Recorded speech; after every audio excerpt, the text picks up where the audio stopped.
हाँ जी, good evening, आदाब।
हाँ जी, गुड इवनिंग, आदाब, नमस्कार। मैं हूं जितेंद्र सरस्वत। आप हैं हमारे platform English by Jitendra Saraswat पे। और टू हिज कॉय मिस्ट्रेस को हमने दो पार्ट्स में पढ़ लिया था।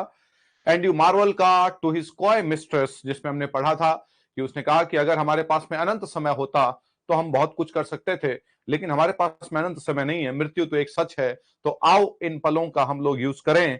तो जो टू हिज कॉय मिस्ट्रेस है वो हमने अच्छे से पढ़ लिया था। हम सीधा सीधा क्वेश्चन आंसर सॉल्व करें तो थोड़ा सा और समय का सदुपयोग हो पाएगा। चलिए भाई,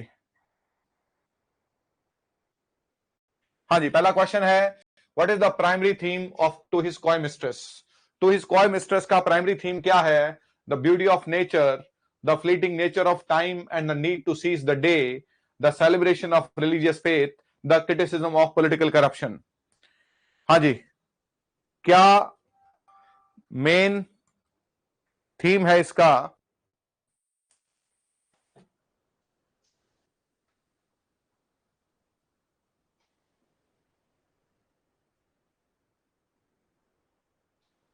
हाँ जी, बिल्कुल एब्सोल्युटली राइट। जो मेन जो प्राइमरी थीम है, fleeting nature of time. Fleeting का मतलब, अब भैया वर्ड देख लेना, फ्लीटिंग का मतलब होता है क्षणभंगुर। Fleeting nature of time, time का क्या है? स्लो चैप्ट पावर है उसकी, वो धीरे धीरे चबा जाता है हमारे को। And need to seize the day, इसे क्या बोलते हैं? Seize the day. ये पोएम कौन सा है? चलो भैया, सीज द डे के लिए इस पोएम का काइंड क्या है? बोलो। लैटिन टर्म, एक लैटिन टर्म यूज किया था सीज द डे के लिए, वो क्या था? Which kind of poem it is? फटाफट बिना देखे, कौन से काइंड का पोएम है ये? शाबाश, नहीं याद आ रहा? Yes, it's carpe diem. ये जो है वो कार्प डाइम पोएम है, और कार्प डाइम का मतलब ये होता है सीज द डे। चलिए सेकंड क्वेश्चन है। हाँ जी, the poem is a classic example of which poetic genre? Epic, sonnet, carpe diem और पास्टोरल। अभी आ गया था। तो ये जो पोएटिक जेनर है इसका कार्प डाइम है। कार्प डाइम एक जेनर है। चलिए, क्लासिक एग्जांपल है ये, ग्रीक है मतलब। The poem's argument is structured as a narrative, logical syllogism, series of questions, dialogue between the lovers. ये अच्छा है। हाँ जी, पोएम का जो आर्ग्यूमेंट है वो क्या स्ट्रक्चर्ड है, उसका स्ट्रक्चर क्या है? पार्टिसिपेट करना है भाई। Yes, it is logical syllogism. Logical syllogism है। पहला आइडियल है, दूसरा रियलिटी है, और तीसरा एक्शन है। पहले में इफ है, दूसरे में बट है, और तीसरे में नाउ है ना? पहले में कहता है कि अगर ऐसा होता, अगर ऐसा होता, अगर वैसा होता। दूसरे में कहता है बट।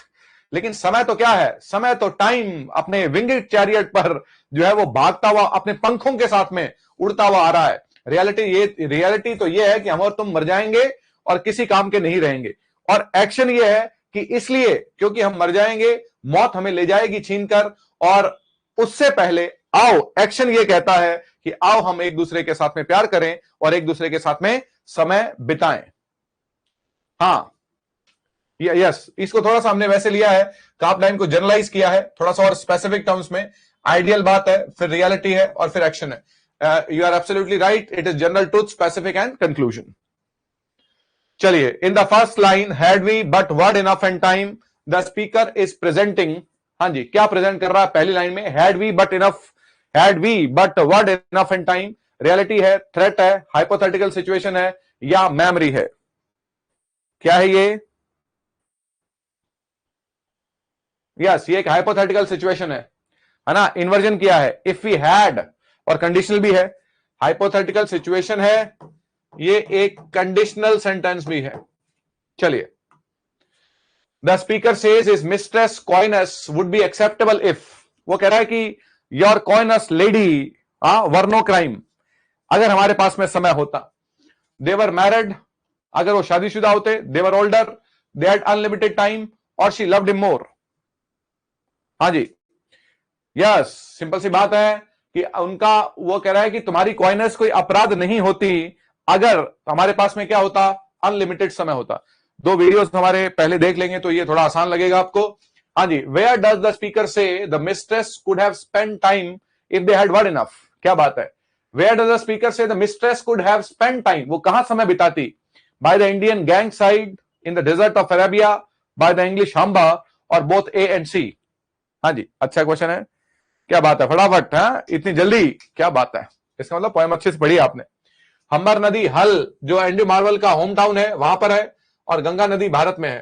तो वो अपनी मिस्ट्रेस के लिए तो कहता है कि वो गंगा नदी पर होगी, और वो जो पोएट है वो हम्बर नदी के किनारे कंप्लेन कर रहा होगा, अपने दुखों की, अपनी प्रेम पीड़ा को दर्शा रहा होगा। हाँ जी, how long does the speaker say he would spend praising the mistress eyes? अब ये इसमें बहुत इंपॉर्टेंट है। पहला वर्ड है आईज या उसका फोरहेड। हाँ जी, फिर उसकी बात है ब्रेस्ट की, फिर बात है हार्ट की, फिर एवरी पार्ट की। ये सारा आपको डिफाइन करना है क्योंकि इसमें नंबर का यूज दे रखा है ना? चलो भैया बताइए, 1000 ईयर्स, 100 ईयर्स, 30,000 ईयर्स और 10 ईयर्स। चलिए, अब मुझे एक कितना शानदार क्वेश्चन होगा, इसके आगे ये लिख दीजिए किस पार्ट के लिए कहा गया, किस पार्ट के लिए कितना समय दिया गया, ये बता दीजिए। ये अच्छा क्वेश्चन हो जाएगा कि एक क्वेश्चन में 3-4 क्वेश्चन सॉल्व कर लेंगे। 1000 ईयर्स किसके लिए कहा, 100 किसके लिए कहा, 30,000 किसके लिए कहा, 10 ईयर्स किसके लिए कहा? हाँ भैया, और हाँ जी, 200 ईयर्स किसके लिए कहा? हाँ जी, और एज किसके लिए कही? चलो भैया, और लास्ट एज किसके लिए कही? चलो ये तो कितने सारे क्वेश्चन हो गए, 10 क्वेश्चन हो गए इसमें। लिखो, how long does the speaker से, आंखों की तारीफ करने में हाउ लॉन्ग, कितना समय लेगा वो? हाँ जी, फटाफट बताइए। देखना नहीं है भैया, नकल नहीं, नकल नहीं, नो चीटिंग। शाबाश, क्या बात है, Snigdha has hit on the nail.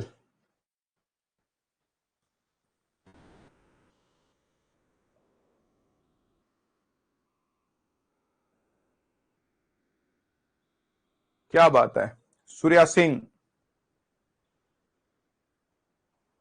क्या बात है स्निग्धा, गॉड ब्लेस यू बेटा, बहुत अच्छे। 1000 years का यूज नहीं किया है, and 100 years for eyes and forehead. हाँ भैया, कहीं 1000 years तो नहीं लिख दिया ना? हाँ, 1000 years का जिक्र नहीं किया, 30,000 years for the rest. Rest का मतलब है होल बॉडी। हाँ भैया, 100 साल किसके लिए? आंखों और फोरहेड के लिए। हाँ भैया, 200 साल किसके लिए? ईच ब्रेस्ट के लिए। 200 साल ईच ब्रेस्ट के लिए। 30,000 years होल बॉडी के लिए। एज के लिए, एज किसके लिए? एवरी पार्ट के लिए। हाँ भैया, लास्ट एज किसके लिए? हार्ट के लिए, है ना? तो अगर आपने अच्छे से पोएम पढ़ा है तो बहुत आसानी से आप बता देंगे कि अब क्वेश्चन तो है ही ना ये, सारी बॉडी के लिए कितने साल चाहिए? 30,000 साल चाहिए। आंखों उसके लिए 100 साल चाहिए। ब्रेस्ट के लिए 200 साल चाहिए। वो कहता है, फिर वो क्या कहता है, भाई डेफिनिट से इनडेफिनिट पे आ जाता है, कहता है इससे तो काम चलेगा नहीं, बॉडी के हर पार्ट के लिए एक युग चाहिएगा। और लास्ट जो है हार्ट, यहां पर हार्ट का मतलब फुल बॉडी से ही है, याद रखेंगे। चलो भैया, what does the speaker say he would admire for 200 years? आ गया ना? 200 साल तक किसे एडमायर करेगा? 200 साल तक किसे एडमायर करेगा? बहुत अच्छे, शाबाश। सूर्या, स्निग्धा, बहुत अच्छे। Mamta, yes, giving right answers. Yes, it's each breast. चलो भैया, वही है, क्योंकि उसने डेफिनेट नंबर दिया है तो सवाल तो वहां से बनेगा ही। The phrase times winged chariot is an example of, किसका एग्जांपल है? Times winged. सबसे पहली बात तो इसमें दो फिगर ऑफ स्पीच है, दोनों बताओगे। टाइम्स विंगिड चैरियट, शाबाश, गुड, करेक्ट है, शाबाश। अब अगला क्वेश्चन बताओ भैया, टाइम्स विंगिड चैरियट किसका एग्जांपल है? Simli, personification, onomatopoeia, alliteration. दो कहे हैं मैंने, एक और बताओ कौन सा है। एक आंसर ये हो गया, दूसरा बताइए। या क्या बात है सुनीता, गॉड ब्लेस यू बेटा, बहुत बढ़िया।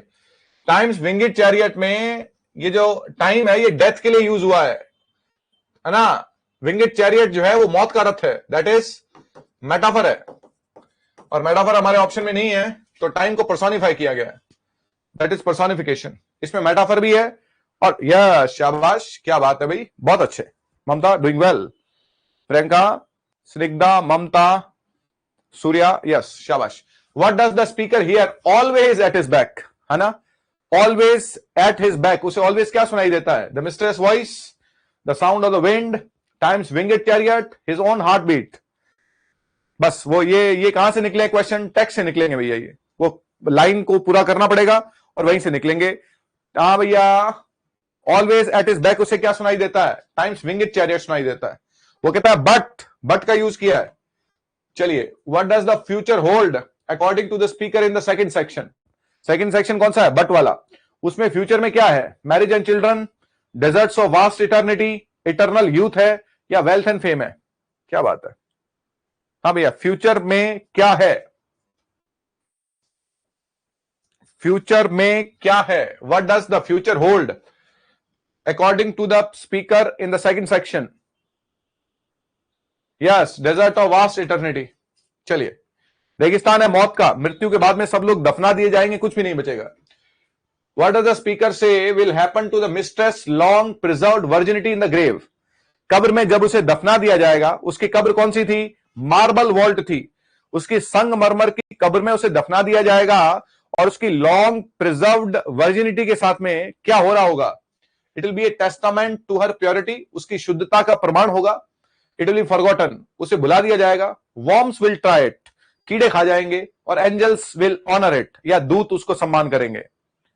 Yes, worms will try it, कीड़े खा जाएंगे उसकी वर्जिनिटी को।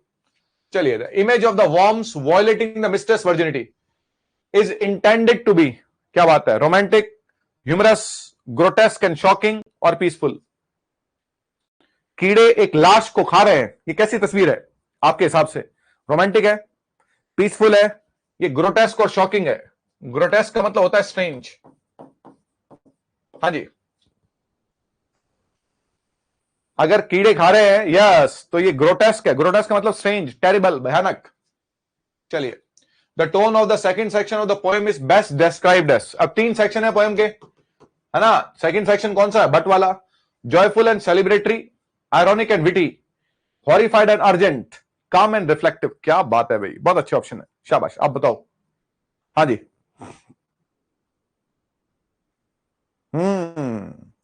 पहला आइडियल है, दूसरा है हॉरिफाइड एंड अर्जेंट। अर्जेंट तो हम जानते ही हैं, है ना। वो क्या कह रहा है?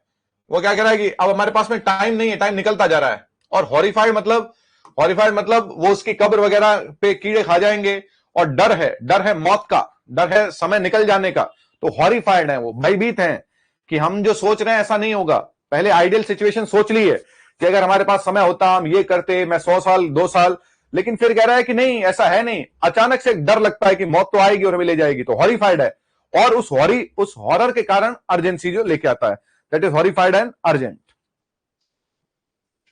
The word therefore at the beginning of the third section signal से, क्या बात है। हाँ जी, नाउ देयरफॉर नहीं, now therefore. New hypothetical scenario, एक और हाइपोथेटिकल मतलब कंडीशनल। लॉजिकल कंक्लूजन है, हाँ जी, चेंज ऑफ सब्जेक्ट है और क्वेश्चन टू द मिस्ट्रेस है। क्या बात है, आ गया ना आपका कार्प डाइम। यस, तो तीसरा सेक्शन जो है वो क्या है? लॉजिकल कंक्लूजन है। चलिए, व्हाट डज द स्पीकर अर्ज द मिस्ट्रेस? अर्ज का मतलब है रिक्वेस्ट करना। स्पीकर क्या अर्ज करता है मिस्ट्रेस से to do in the final section में? मैरी हिम इमीडिएटली, शादी करो, रन अवे, भाग जाओ, स्पॉट अस व्हाइल वी में, खेलो जब तक हम खेल सकते हैं, और प्रे फॉर मोर टाइम, और दुआ करो कि हमें ज्यादा समय मिल जाए। तो वो क्या कहता है? यस, हम जान चुके हैं कि मौत हमें छीन के ले जाएगी, तो yes, it is better to sport us while we में। चलो भैया, the speaker compares himself and his mistress to, खुद को और खुद की मिस्ट्रेस को कंपेयर करता है। Timorous deer, amorous birds of prey, हाँ जी, जेंटल डोव्स और स्विफ्ट फॉक्सेस। हाँ भैया, टिमरस का मतलब वीक है, डीर, हिरण। एमोरस का मतलब सेंसुअल, यस, कहता है ना birds of prey, amorous birds of prey. चलिए, what does the speaker suggest they do with their strength and sweetness? हाँ भैया, स्वीटनेस किसकी? मिस्ट्रेस की, हाँ, उसकी बिलवेड की। और स्ट्रेंथ किसकी? उसकी। लेकिन वर्ड यूज करता है आवर, कि अपनी स्ट्रेंथ और स्वीटनेस को हम एक बॉल में बना लें, गूंथ लें एक बॉल में और यूज करें। Save it for the future, roll it into one ball, give it away to the poor, write a poem about it. हाँ भैया, yes, it is roll it into one ball. चलिए, the final image of the poem suggest that the lover should. Final image कौन सी है? हाँ जी, accept their fate. Final image कौन सी है भैया?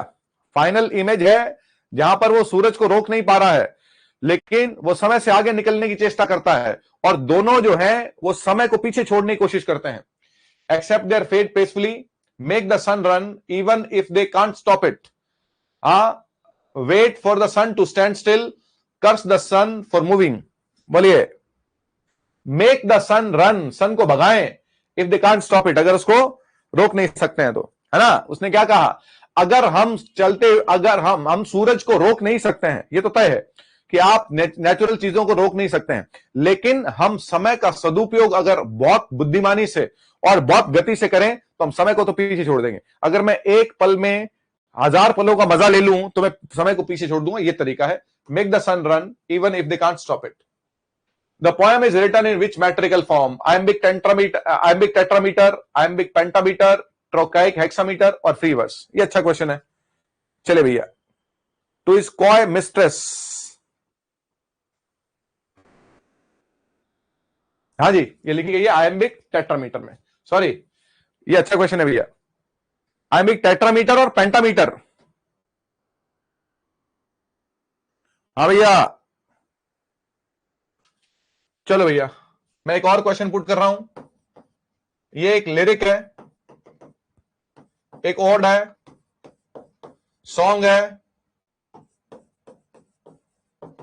नैरेटिव पोएम है, सोनेट है।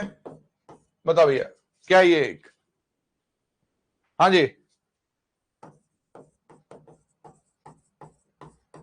मेटाफिजिकल सोनेट है। बताओ भैया फटाफट,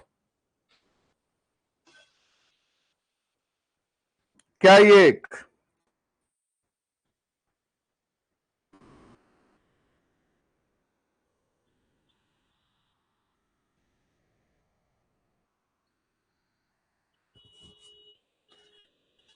फटाफट। हाँ जी, पेंटामीटर में हमने लिखा था शेलाई कार्दी में, पेंटामीटर में कितने पेयर होते हैं? 5 आयम्स होते हैं, 5 पेयर्स होते हैं, 5 पेयर्स होते हैं। टेट्रामीटर में 4 पेयर्स होते हैं। तो इसमें ये एक लिरिक है, किसी ने नहीं बताया ये क्या है। ये एक लिरिक है और एम्बिक टेट्रामीटर में लिखा गया है, पेंटामीटर में नहीं। चलिए, the rhyme scheme of the poem is, अच्छा ये बहुत अच्छा क्वेश्चन था। Rhyme scheme of the poem is had we, हाँ जी, had we but world enough and time, हाँ जी, this coyness lady would be, क्या बात है भैया, heroic couplet A A B B, ये इसका राइम स्कीम है, ए ए बी बी। हाँ जी, टाइम क्राइम, पहला पहला 2 लाइन क्या है? टाइम क्राइम, ए हो गया फिर बीबी हो गया, और किसकी फॉर्म में? हीरोइक कपलेट की फॉर्म में। चलिए, the use of closed heroic couplet, ये बहुत अच्छा क्वेश्चन था, लिख लेंगे। The use of closed heroic couplets contributes to the poem sense of chaotic emotion, logical argument and control, spiritual uncertainty और नैरेटिव फ्लो। चलो भैया, पहले तो इन चारों को हमें एक्सप्लेन करना पड़ेगा, हाँ जी, और फिर पोएम से रिलेट करना पड़ेगा। चलो भैया बताइए, पहले तो आंसर बता दो पहले तो।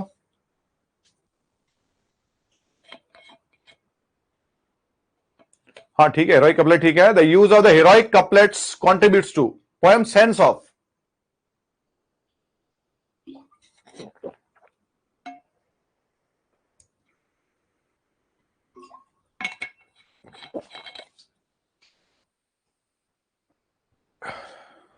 हाँ जी,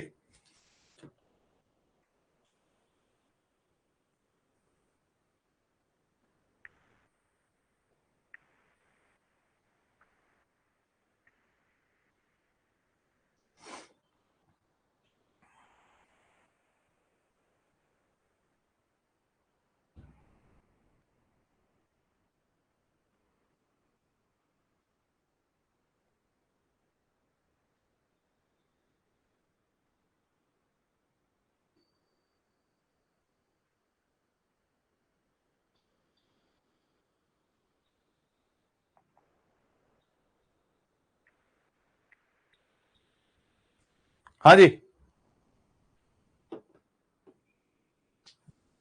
देखो भैया, अब वो क्लोज्ड हीरोइक कपलेट को, अगर हीरोइक कपलेट और क्लोज हीरोइक कपलेट का मतलब है वो कंप्लीट है।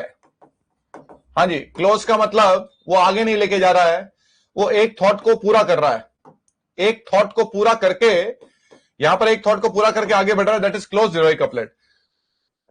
केओटिक का मतलब है डिस्टर्ब्ड। हाँ जी, लॉजिकल आर्गुमेंट और कंट्रोल का मतलब क्या है? वही लॉजिकल आर्गुमेंट का मतलब है लॉजिक है, वो लॉजिक, ये लॉजिकल आर्गुमेंट वही है लॉजिकल सिलोजिज्म के लिए। कितना देखो टर्म कैसे चेंज की है। और स्पिरिचुअल अनसर्टेनिटी वही हो गया नैरेटिव फ्लो। तो क्लोज्ड हीरोइक कपलेट जो है उस इस पोएम में लॉजिकल आर्गुमेंट एंड कंट्रोल के लिए यूज किया गया है। लॉजिकल आर्ग्यूमेंट, यस, एंड वो लॉजिकल सिलोजिज्म के लिए। क्लोज हीरोइक कपलेट जहां पर एक बात पूरी हो जाती है फिर दूसरी शुरू करता है वो। चलिए, Andrew Marvel is associated with which group of poets? Romantic, metaphysical, Victorian poet. हाँ जी, तो जानते हैं हम लोग एंड्रू मार्वल मेटाफिजिकल पोएट है। ए की characteristic of metaphysical poetry evident in this poem. देखो भैया, मेटाफिजिकल पोएम से पूछने का उसे पूरा अधिकार है। हाँ जी, metaphysical, the use of elaborate conceits, focus on rural life, simple straightforward language और rejection of classical themes. Metaphysical poetry का सबसे इंपॉर्टेंट पॉइंट क्या है? Yes, elaborate conceits, extended metaphors. The central conceit of the poem is the comparison of the lovers argument to a. क्या बात है, क्या कह रहा है? सेंट्रल कंसीट, इस पे ध्यान दो। सेंट्रल का मतलब मोस्ट इंपॉर्टेंट, सबसे इंपॉर्टेंट जो कंसीट है पोएम का, वो कंपैरिजन है लवर्स आर्ग्यूमेंट का to mathematical equation, legal contract, logical syllogism या रिलीजियस सरमन। ये अच्छा है भाई, यस, बहुत बढ़िया। यस, एक जो लवर की जो आर्ग्यूमेंट है, सेंट्रल कंसीट का मतलब है जिसका उसने तीनों में जिक्र किया है, तो सेंट्रल कंसीट हो गया। Yes, that is logical syllogism. हाँ जी, the phrase vegetable love suggest a love that is healthy and organic, slow growing and passive, short lived and fragile, unappetising. Unappetising का मतलब जिससे भूख नहीं लगती, वर्ड्स को देखना पड़ेगा। फ्रेजाइल का मतलब नाजुक। हाँ जी, तो आपका वेजिटेबल लव कैसा है? हाँ भैया, वेजिटेबल लव कैसा है उसका? स्लो ग्रोइंग एंड पैसिव है।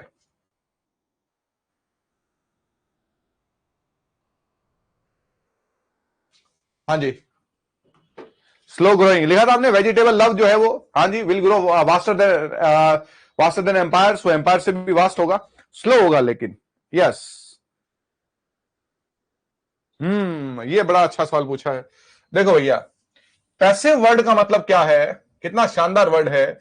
यहां पैसिव का मतलब है लेजी, और वो लेजी वर्ड जुड़ा हुआ है स्लो से, तो पैसिव का मतलब लेजी होता है, और लेजी यहां पर पैसिव का सीधा सीधा मतलब स्लो होगा, लेकिन जाएगा कहां से? वो वर्ड का इनडायरेक्ट मीनिंग लेजी से रहेगा, पैसिव है। जैसे हमने कहा था कि ये फिजिकल भी है।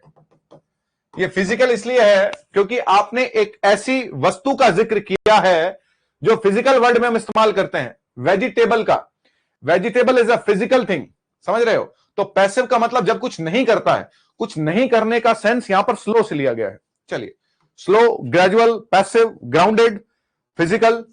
चलो, what is the iron gates of life है मेटाफर फॉर? क्या बात है, iron gates, death, constants of society. Constants का मतलब प्रतिबंध, कॉन्स्टेंट्स का मतलब है प्रतिबंध। The mistress chastity, the difficulties they must overcome to seize pleasure. हाँ जी, बताइए फटाफट।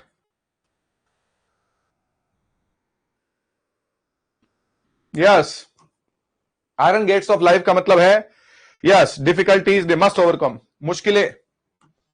हाँ जी, the speakers attitude towards the mistress can be described as, उसका जो एटीट्यूड है, दृष्टिकोण है, तो अपनी बिलवेड के प्रति वो क्या है? वर्शिपफुल, पूजनीय, सबसर्विएंट, सेवा करने वाला, सेवा करने वाला, सबसर्विएंट, कॉन्डिसेंडिंग, नीचा दिखाना। शब्दों, अगर ऐसे क्वेश्चन आ गए भाई और शब्दों का मतलब पता नहीं है, नीचा दिखाना, मैनिपुलेटिव, गड़बड़ करने वाला, इम्पेशेंट, अधीर, परसुएसिव, एनकरेजिंग। हाँ जी, इनडिफरेंट एंड कोल्ड। इनडिफरेंट मतलब कोई भावना शून्य। कितना अच्छा क्वेश्चन है, कितना अद्भुत क्वेश्चन है, बोलो भैया क्या होगा? क्या बात है भाई, बहुत अच्छे, वेरी गुड। जिसने ये आंसर दिया है बहुत अच्छा है भैया। तो उसका सबसे पहली बात तो देखो भैया, सबसे कॉमन जो सबसे अच्छा वर्ड था परसुएसिव था, एनकरेजिंग। वो अपनी प्रेमिका को एनकरेज कर रहा है कि तुम्हें कीड़े खा जाएंगे। क्या मतलब है? इससे अच्छा ये है कि हम एक दूसरे के साथ में समय बिताएं और मौत हमें एक दूसरे से अलग कर दे और फिर हम अफसोस भी नहीं कर पाएंगे। That is impatient. और वो अधीर है। अधीर का मतलब वो कह रहा है कि नाउ, तुरंत, दिस इज इमीडिएसी, है ना? इमीडिएसी का मतलब है इमीडिएट। हमें तो एक पल भी, हमें तो समय से आगे निकलना है, तो समय से आगे निकलने के लिए तो समय का सदुपयोग करना पड़ेगा। That is impatient and persuasive. चलो भाई, the poem can be interpreted as a debate between, क्या बात है भाई, love and hate, flesh and spirit, time and passion, reason and emotion. क्या क्वेश्चन है भाई, अद्भुत क्वेश्चन है। देखते हैं कौन बताता है। The poem can be interpreted as a debate between, क्या बात है भाई, यस। देखो भाई, भाई डिबेट, सबसे पहली बात तो फ्लैश का मतलब बॉडी है और स्पिरिट का मतलब सोल है। लव और hate, time and passion, reason, और रीजन का मतलब यहां पर लॉजिक है, इमोशन का मतलब भावनाएं हैं। तो सीधी सीधी बात है, that is time and passion. Time and passion, यहां पर पैशन वर्ड को डिफाइन करो भैया, देखते हैं कौन बता, एग्जैक्ट बताना मेरे को, पोएटिक सेंस में, शाब्दिक अर्थ मत बता देना। पैशन का मतलब जोश और उत्साह नहीं है। Time and passion, what does passion mean here? Passion का क्या मतलब है? देखो कितनी अद्भुत, क्या शानदार बात है। पैशन वर्ड का मीनिंग बताएंगे।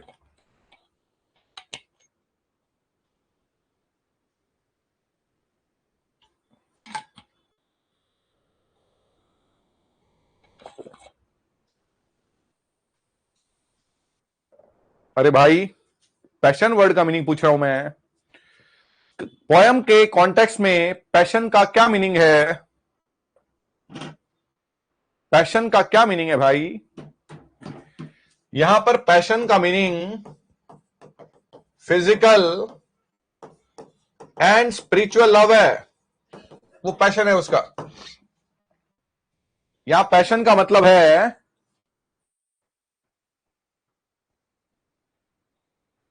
हाँ, that is correct, but passion means love, love that is,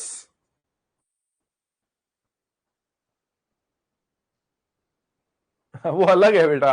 चलो ठीक है, हाँ जी, पैशन का यहां पर exact meaning overall, the overall mood off the poem shift from, the overall mood off the poem shift from, कहां से शिफ्ट होता है, कहां से कहां, है ना? Joy to sorrow, fantasy to reality to defiance, anger to acceptance, fear to courage. क्या क्वेश्चन है भाई, बहुत अच्छा, पोएम का सबसे अच्छा क्वेश्चन है ये, कहां से कहां पोएम का टोन शिफ्ट होता है।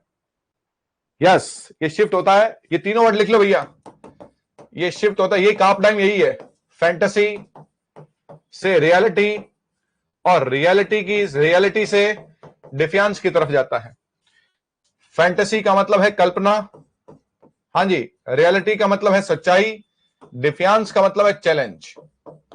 चलो भैया, फैंटेसी का मतलब सोचता है अगर हमारे पास इतना समय होता, रियलिटी का मतलब लेकिन मृत्यु तो हमें ले जाएगी। अब इसको डिफाइन आप लोग करोगे, डिफियांस या चैलेंज क्या है, किसको चैलेंज कर रहा है वो, डिफियांस क्या है, what is the challenge in the poem?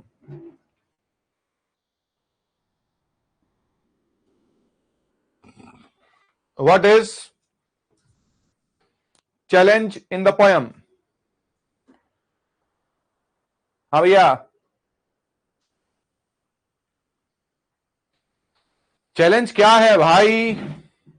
Yes, वो टाइम को चैलेंज कर रहा है, वो टाइम को पीछे छोड़ने का चैलेंज कर रहा है। वो जो सन है ना लास्ट में, सन किसको रेफर करता है? टाइम को।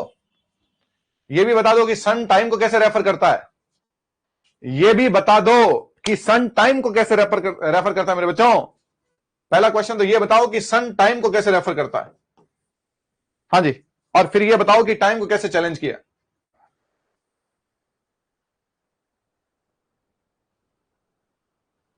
रॉन्ग है ये स्निग्धा, इट इज रॉन्ग कि time's fleeting nature is a challenge for his love. No, time's fleeting nature is not a challenge, it is a reality, that time is fleeting is a reality.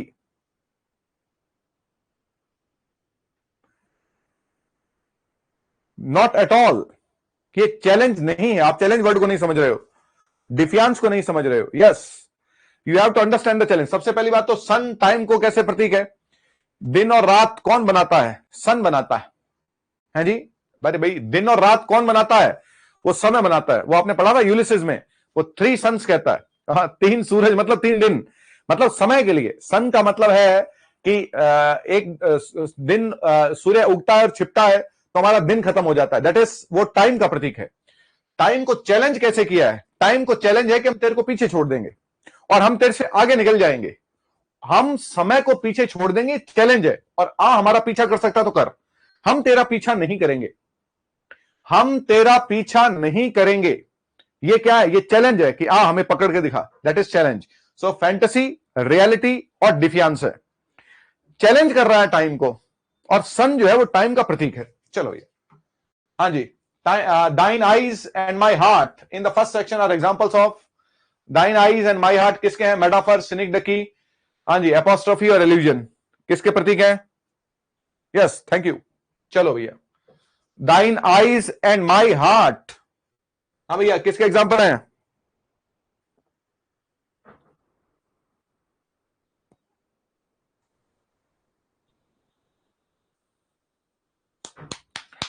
फटाफट metaphor के प्रतीक है भाई। चलिए, the reference to flood and conversion of the Jews are examples of, ये कहां से लिए गए हैं?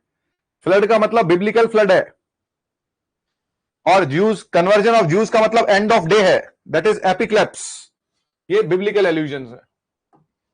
चलिए, the phrase morning dew is used to symbolise, morning dew का मतलब योर यूथफुल ह्यू, हाँ जी, sits on your skin like a morning dew, तुम्हारी युवा अवस्था की जो चमक है वो तुम्हारी स्किन पर ऐसे बैठी है जैसे कि ड्यू हो, बिब्लिकल एल्यूजन, बिल्कुल। हाँ भैया, eternal life, youthful beauty that evaporates quickly, purity and cleanliness, the start of a new day. Morning dew का मतलब क्या है? मॉर्निंग ड्यू का मतलब है youthful beauty that evaporates, temporary है, आज है कल नहीं होगी। The speakers argument is primarily directed against, बहुत अच्छा क्वेश्चन है भैया, यस करेक्ट है, बिल्कुल शाबाश, यस। बाकी ने जवाब देना बंद क्यों कर दिया? हाँ प्यारे बच्चों, स्पीकर का argument primarily directed against mistress parents, laws of land, the mistress hesitation और कॉन्सेप्ट ऑफ मैरिज। तो उसका जो आर्ग्यूमेंट है, यस, वो मिस्ट्रेस की कॉयनेस, उसके शर्मीलेपन पर बेस्ड है। चलिए, the line the grave is a fine and private place is an example of understatement, hyperbole, oxymoron और आयरॉनिक स्टेटमेंट। हाँ जी, फटाफट, हाँ जी, अंडरस्टेटमेंट को क्या बोलते हैं? लिटॉट्स, तो अंडरस्टेटमेंट है ये। हाँ जी, the grave is a fine and private place, the grave is a fine and private place. चलिए, हाँ जी, what poetic device is used in we can not make our sun stand still, क्या बात है, we can not make our sun stand still.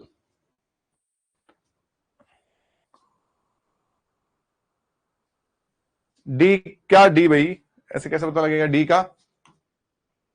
Ironic understatement, yes, इसको अभी आगे देखेंगे। देखो, आयरॉनिक अंडरस्टेटमेंट नहीं है, ये वर्ड ऐसे ही है, आयरनी है जरूर। आयरनी क्या है?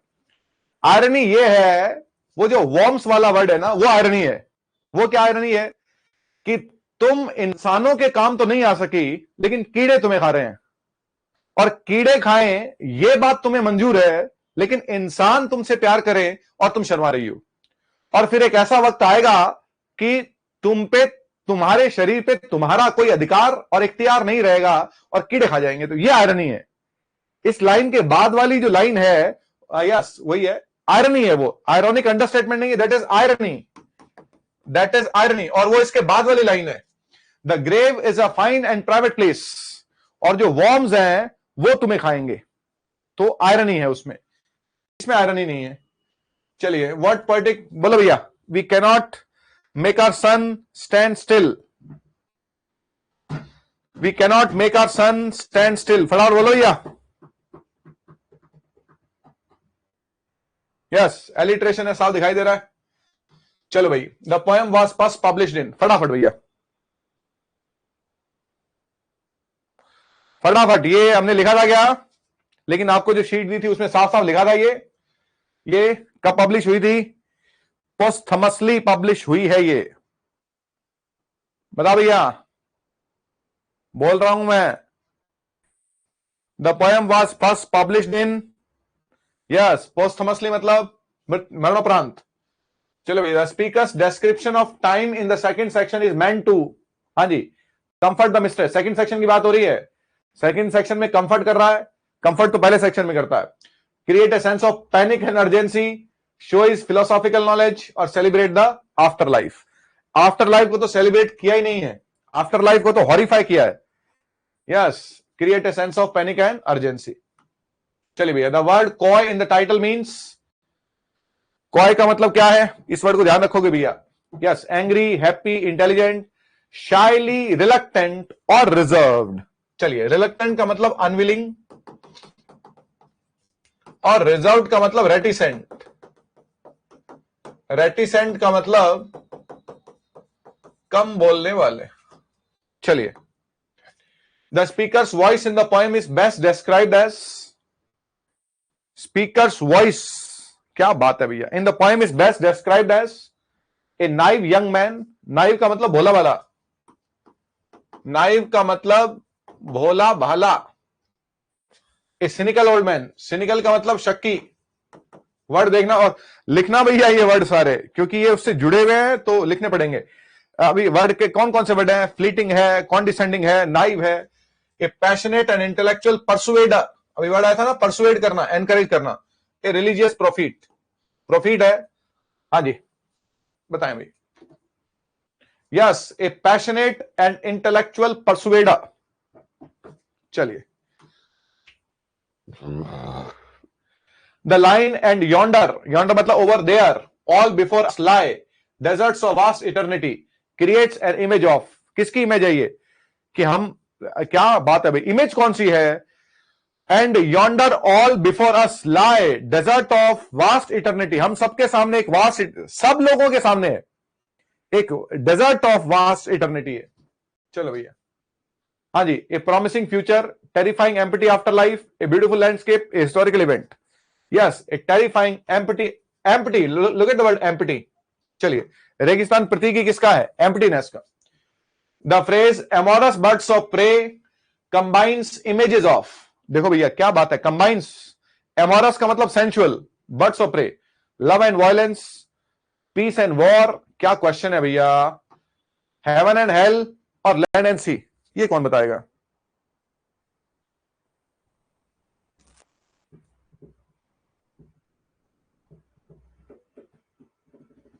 बता भैया फटाफट।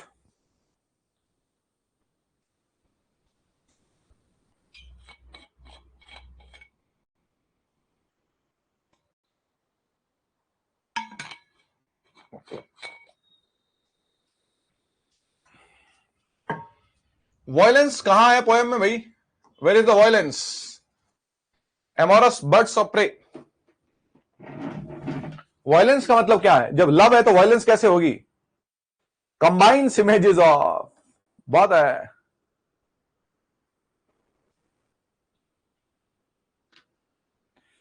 अरे भाई, एमोरस बर्ड्स ऑफ प्रे और वॉर्म स्ट्राइट, लाइंस तो अलग अलग थी बेटा, कितनी अलग अलग लाइंस है। चलो मैं लाइंस देख लेता हूं, है ना, इसको तो आपको देखना पड़ेगा बच्चों। लाइंस ही अलग अलग थी बेटा, देखो ये लाइंस कहां कहां है, क्या कह रहा है?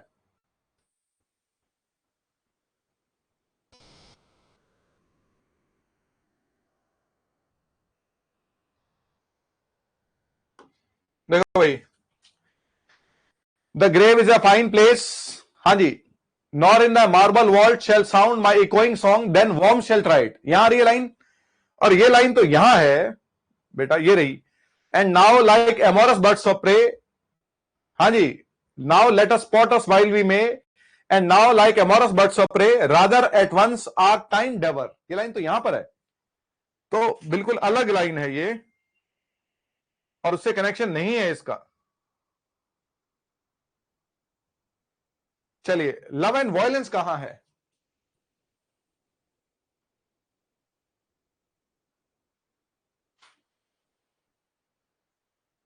क्या बात है, well done, God bless you. Amorous भाई, बर्ड्स ऑफ प्रे क्या है? बर्ड्स ऑफ प्रे का मतलब है जो पक्षी एक दूसरे का शिकार करते हैं, उन्हें बोलते हैं बर्ड्स ऑफ प्रे। तो वो जो एमोरस है वो सेंसुअल होते हैं और एक दूसरे का शिकार करते हैं, that is amorous birds of prey, that is amorous birds of prey. अब मेरा सवाल यह है कि कवि और उसकी प्रेमिका कैसे एमोरस बर्ड्स ऑफ प्रे हैं? क्या बात है, देखते हैं, ये एनालिसिस है पोएम का। कवि और उसकी प्रेमिका वो कैसे एमोरस बर्ड्स ऑफ प्रे हैं?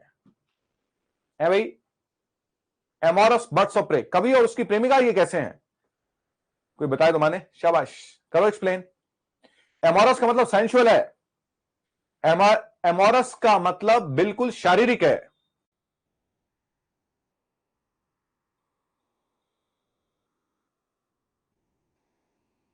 ठीक है, लेकिन एग्जैक्ट नहीं है ये बात सटीक नहीं है बिल्कुल। एमोरस बर्ड्स ऑफ प्रे, कवि और उसकी प्रेमिका एमोरस बर्ड्स ऑफ प्रे कैसे हैं?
सॉरी मैं दोबारा एक्सप्लेन करता हूं भाई। हाँ जी, क्या कह रहा है? The phrase amorous birds of prey जो है कंबाइंस इमेजेस ऑफ, वो किसकी किसकी इमेज का जो है मिक्स करते हैं भाई? लव एंड वायलेंस कहां हुआ? हाँ जी भाई, लव एंड वायलेंस कहां हुआ मेरे बच्चों? वासना से भरे हुए हैं वो लोग, ऐसे ऐसे प्रेमी एमोरस बर्ड्स ऑफ प्रे, जो बर्ड्स ऑफ प्रे एक दूसरे का शिकार करते हैं, और वो जब शिकार करते हैं मतलब एक दूसरे का शिकार करते हैं मतलब वो शिकारी हैं। एक पक्षी दूसरे पक्षी को मार जाता है, जैसे आदमखोर एक आदमी आदमी का मांस खा जाए, तो बर्ड्स ऑफ प्रे मतलब वो बहुत ज्यादा ताकतवर होते हैं, लेकिन जब वो एक दूसरे से प्यार करते हैं तो उनमें हमें वायलेंस दिखाई देती है। इसका मतलब है जब प्यार, जब फिजिकल लव, शारीरिक लव जो है वो अपनी चरम पर पहुंच जाता है, तो इस तरीके से हम, हाँ जी, your answer was damn right this time. इस समय बहुत अच्छी एक्सप्लेनेशन दी आपने। दैट्स व्हाई मैं कह रहा था, वो माइक हमारा म्यूट हो गया था। Wonderful wonderful. इस बार प्राइज जाता है 1 करोड़ रुपए का आपका। तो आपको सटीक होना है सिर्फ, है ना? क्वेश्चन हमारा करेक्ट करने के लिए हमें सिर्फ सटीक होना है। अगर हम इधर उधर जाएंगे तो हमारे ऑप्शंस इधर उधर चले जाएंगे। चलो भैया, well done, God bless you. The effect of the regular rhyme scheme, regular, ये क्वेश्चन थोड़ा रॉन्ग है लेकिन मतलब ऑफ ट्रैक है। It creates a sense of inescapable logic and finality. जैसे अभी लिखा था क्लोज्ड हीरोइक कपलेट का क्या वो मीनिंग है? चलिए, इफेक्ट क्या है? The poem concludes with the tone of, poem किससे कंक्लूड होती है? Resigned acceptance, triumphant defiance, deep sorrow, uncertain hope. ये देखो क्या क्वेश्चन है, शाबाश। बताओ भैया, पोएम किससे एंड होती है?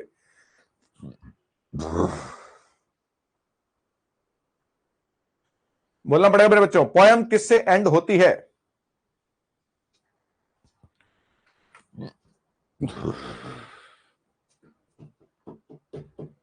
ए बी है जी। पोएम तो एंड होती है डिफियांस से, और वो ट्रायम्फेंट डिफियांस का मतलब है ऐसा चैलेंज जिसमें मुझे जीत का एहसास हो रहा है, और वो कह रहा है कि अगर हम सूरज को रोक नहीं सकते हैं तो हम उसको पीछे तो छोड़ सकते हैं। तो ये फिर वो चैलेंज है। Yes, make the sun run, this shows triumph. Yes, ये ट्रायम्फ शो करता है और साथ में चैलेंज भी शो करता है कि समय को नहीं पकड़ रहे हम, अब समय हमें पकड़ेगा, और अगर समय तुम में हिम्मत है तो हमें पकड़ के दिखाओ, हम तुमसे भी आगे चल रहे हैं। क्या बात है। चलिए, that is triumphant and defiance. Poem का कंक्लूजन पूछा है इसलिए। Which literary period and Andrew Marvell write in? हाँ भैया, कौन सा? Renaissance, Augustan age, 17th century, often grouped with the late Renaissance. वही 17th सेंचुरी जो है वो लेट मिल्टन के बाद वाली। चलिए, हाँ जी, the main conflict in the poem is between speaker and mistress, speaker and time, love and death, youth and old age. क्या क्वेश्चन है भाई, सुपर क्वेश्चन है। बोलो भैया, मेन कॉन्फ्लिक्ट क्या है पोएम का? पोएम का मेन कॉन्फ्लिक्ट क्या है? स्पीकर और उसकी मिस्ट्रेस है। यस, क्या बात है प्रियंका, बहुत अच्छे, शाबाश। Speaker and the time, yes, mistress की तो बात ही नहीं है। चलिए, the speaker's purpose is to, speaker का पर्पस क्या है? Yes Snigdha, good. Criticize mistress, persuade the mistress, describe beauty, mourn his own mortality. हाँ जी, क्या पर्पस है? Persuade the mistress to abandon, persuade मतलब मिस्ट्रेस को एनकरेज करे, अबैंडन लीव हर कॉइनस, अपना शर्मीलापन छोड़ो और जो समय है उसका सदुपयोग करो। The hyperbole in the first section, हाँ जी, हाइपरबली मतलब 100 साल, 200 साल, 300 साल, 1000 साल। Exaggerate the mistress beauty, highlight the impossibility of the ideal, leisurely courtship, make the mistress laugh and show the speaker's wealth। ये इस एक्सरसाइज का सबसे बेहतरीन क्वेश्चन है कि हाइपरबली, सारी पोएम में हाइपरबली है, मेटाफर है, दो जो है वो इंपॉर्टेंट इसके फिगर ऑफ स्पीच है, हाइपरबली और मेटाफर, पहली लाइन से लेकर लास्ट लाइन तक। हाँ भैया, बोलिए।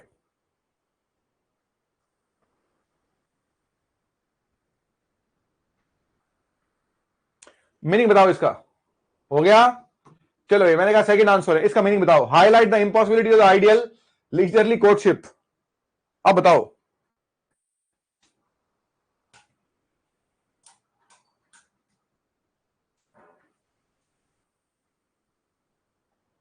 क्या बात है। सूर्या सिंह बहुत अच्छे, God bless you, proud to be your teacher. चलो भैया, क्या लिखा? द हाइपरबली का मतलब यह है, और हाइपरबली भी अपने आप में एग्जैजरेशन इतना भयंकर कि यह पता लग जाए कि यह इम्पॉसिबल है, और जब तक यह इम्पॉसिबल का एहसास नहीं होगा हम रियलिटी का एहसास नहीं कर पाएंगे। That is so wonderful. जब तक मुझे यह एहसास नहीं होगा कि यह इम्पॉसिबिलिटी है, तब तक मैं रियल कैसे होऊंगा। That is highlight the impossibility of the ideal. शाबाश, जीते रहो। The poem structure can be summarised as problem, solution, example, if, but, therefore, question, reflection, answer, statement, evidence, conclusion. तो वो आपके कार्प डाइम जो है ना, उसको 1000 तरीके से पूछ सकता है। अब बताओ क्या है। हाँ जी, the poem structure can be summarised as, फटाफट, ये तो पोएम के वर्ड यूज कर रखे हैं भाई, एग्जैक्ट पोएम के एग्जैक्ट वर्ड यूज किए हैं। Yes, if, but, therefore. चलिए, this is the last question. The ultimate message of the poem is that since life is short, हाँ जी, वी शुड, हाँ जी, हमें क्या करना चाहिए जब लाइफ शॉर्ट है तो? Live a life of religious devotion, accumulate wealth and power, live life to the fullest and embrace passion, withdraw from the world and seek peace. हाँ जी, बहुत बढ़िया। Live life to the fullest and embrace passion. चलो भैया, ये हमारे MCQs पूरे होते हैं। आज हमारा क्लास तो एक्चुअली होना था एमसीक्यूज और फिगर ऑफ स्पीच का, तो आज हमने एमसीक्यूज किए हैं और कल हम लोग करेंगे भाई फिगर ऑफ स्पीच। तो मैं चाहता हूं कि फिगर ऑफ स्पीच भी थोड़ा डिटेल में करें हम लोग, एक एक लाइन को करें, चाहे कितनी भी क्लास हो। तो कल देखेंगे हमारा फिगर ऑफ स्पीच, यहां तक पढ़ के लाएंगे सभी। बहुत बहुत शुक्रिया। अगर हमारी क्लासेस अच्छी लग रही हैं तो इसे शेयर और सब्सक्राइब जरूर करें, और अपने जितने भी फ्रेंड्स उनको सजेस्ट भी करें। अगर आपको अच्छा लग रहा है तो जरूर ऐसा करें। बहुत बहुत शुक्रिया।